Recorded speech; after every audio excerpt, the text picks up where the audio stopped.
প্রিয় দর্শক, শান্তিবার্তা চ্যানেলে আপনাকে স্বাগত। আজ আমি এই ভিডিওটি জয়পুর শহরে নিয়েছি। এটি জয়পুর শহরের রথযাত্রা।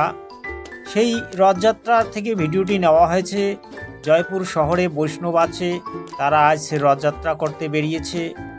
তারা জয়পুর শহরের যে আজমির রোড, সেই আজমির রোডে তারা এই শোভাযাত্রাটি শুরু করেছে। আমি এই ভিডিওটি নিয়ে আপনাদেরকে দেখালাম। আজ জগন্নাথ দেবের রথযাত্রা। ভগবান শ্রীকৃষ্ণ তার সেই মন্দির প্রাঙ্গণ থেকে তিনি তার ভক্তদের সঙ্গে সাক্ষাৎ করতে গিয়েছিলেন। তিনি নগর ভ্রমণ করেছিলেন। এটাই হচ্ছে রথযাত্রা। আসলে আমরা যাকে জগন্নাথ দেব বলি, তিনি হচ্ছেন ভগবান শ্রীকৃষ্ণ, তিনি বিষ্ণু। তিনি যুগে যুগে বিভিন্নভাবে বিভিন্ন কারণে লীলা করেছেন। সেই লীলাগুলিকে আমরা আজও মানুষ স্মরণীয় করে রেখেছি।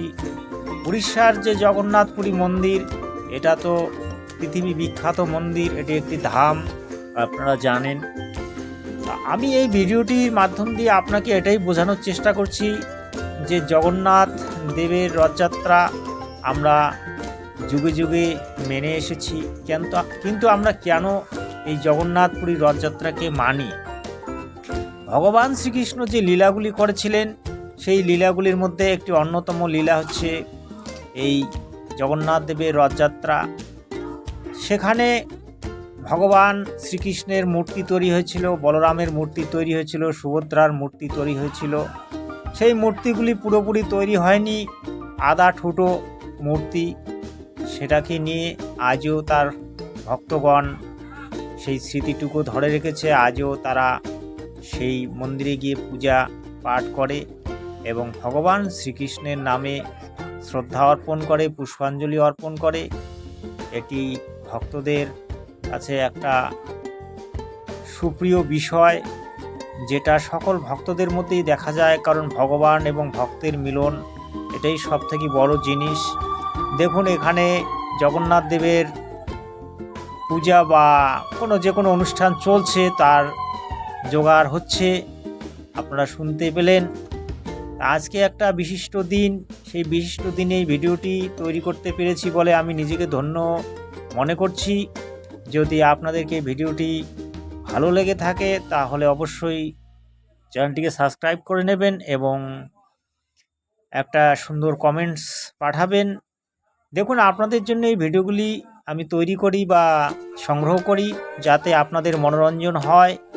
সেই মনোরঞ্জনের পরিপ্রেক্ষিতে এবং যে ভক্ত এবং ভগবানের মিলনের মধ্যে যে একটা আনন্দ, যে একটা প্রেম, সেই প্রেমটা যাতে আপনাদের মধ্যে প্রেরিত হয় এবং আপনারা যাতে শ্রদ্ধা করতে পারেন বা আপনারা যাতে শাস্ত্রগুলি বুঝতে পারেন, ভগবান ভক্তির যে অনোখা প্রেম, সেই প্রেমটি যাতে আপনারা নিতে পারেন, সেজন্য এই ভিডিওগুলি আমি দেখানোর চেষ্টা করি। আসলে আমার চ্যানেলগুলি হচ্ছে শাস্ত্র সম্মত কথার জন্যই, সমস্ত শাস্ত্রকে দেখানোর জন্যই, সমস্ত সাধুগুরু বৈষ্ণবের শ্রী চরণ পাদুকা বা শ্রী সাধুগুরু বৈষ্ণবের যে সুমধুর কথাগুলি আপনাদের সামনে প্রদর্শন করা বা তাদের কথাগুলি আপনাদের কাছে পৌঁছানো, এটাই আমার চ্যানেলের মূল উদ্দেশ্য। আপনারা অবশ্যই আজ এই ভিডিওটি দেখে নিশ্চয়ই আনন্দ উপভোগ করতে পেরেছেন। যাই হোক, আর ভিডিওটিকে আমি লম্বা করব না। এই ভিডিওটি সংক্ষিপ্ত আকারেই তৈরি করা হয়েছে। আপনারা এই ভিডিওটি দেখে অবশ্যই চ্যানেলটি সাবস্ক্রাইব করে নেবেন।